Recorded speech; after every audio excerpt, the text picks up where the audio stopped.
ya.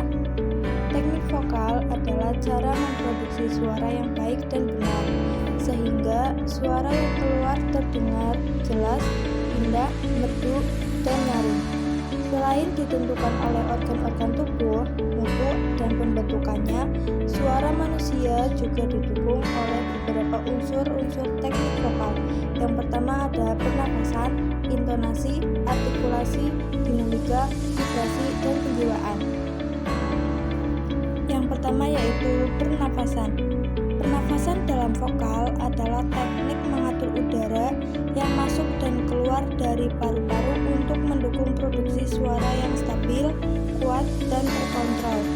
Menurut teori fisiologi suara, Fenard Singing the Mechanism and the Technique, pernapasan diafragma adalah teknik ideal dalam bernyanyi. Diafragma memungkinkan kontrol udara yang baik dibandingkan pernapasan dada. Jenis pernapasan pada teknik vokal.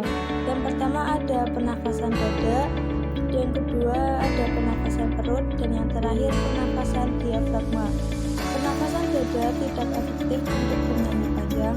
Pernapasan perut membantu stabilitas suara, dan yang terakhir pernapasan diafragma ideal karena menggunakan seluruh kapasitas paru-paru dan mengontrol aliran udara. Selanjutnya yaitu latihan pernapasan. Yang pertama, latihan menarik napas dalam melalui hidung, tahan 4-8 hitungan, buang perlahan melalui mulut. Mari kita coba bareng-bareng ya. 1, 2, 3. 1, 2, 3, 4, 5, 6, 7, 8. Lalu buang perlahan.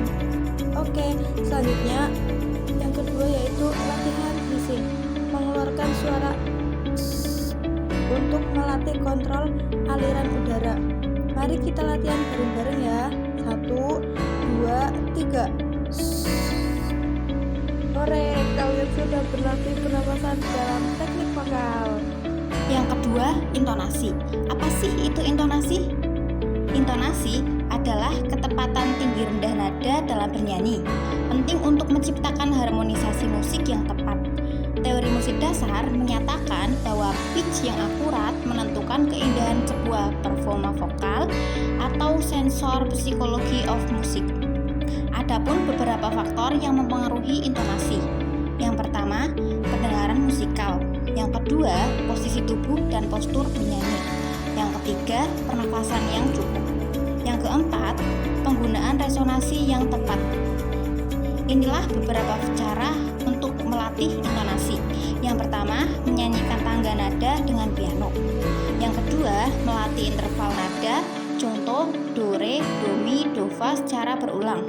Yang ketiga, menggunakan aplikasi tuner untuk mengecek akurasi nada.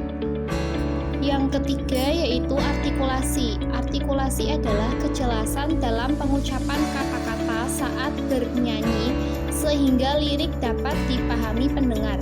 Menurut teori fonetik Abercrombie Element of General Phonetics, artikulasi melibatkan kerjasama otot bibir, lidah, gigi, dan langit-langit mulut.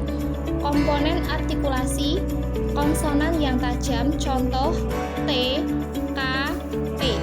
Vokal yang bersih, A, I, U, E, O. Latihan artikulasi, membaca lirik dengan keras dan jelas, melakukan latihan tongue twister, misal C, cells, ceaseless, B, the caesar. Latihan vokal berulang dengan fokus pada pembukaan mulut. Yang keempat yaitu dinamika. Dinamika adalah variasi suara dan melodi untuk mengekspresikan emosi dan kepercayaan. Dalam estetika musik atau Hensley on the Musically Beautiful, dinamika memberi jiwa kepada musik, membuatnya lebih hidup dan ada juga jenis-jenis dinamika, yaitu piano,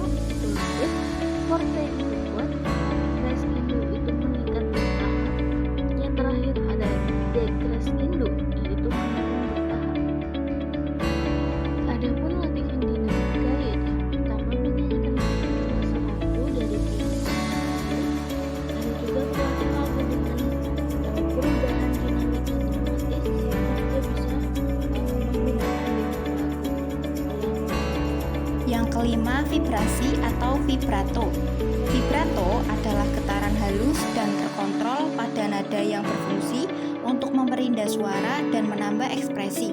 Menurut studi akustik suara Sandberg, The Science of the Singing Voice, vibrato ideal terjadi dengan frekuensi sekitar 5-7 siklus per detik. Vibrato memiliki 3 ciri-ciri yang baik. Yang pertama, stabil dan konsisten. Yang kedua, tidak terlalu lebar atau terlalu cepat. Yang terakhir yaitu mengalir alami, bukan dipaksakan. Selanjutnya yaitu latihan vibrato. Yang pertama, bernyanyi nada panjang sambil perlahan mengayunkan suara. Yang kedua, latihan dengan teknik pulse, memberikan tekanan kecil secara ritmis saat mengeluarkan suara.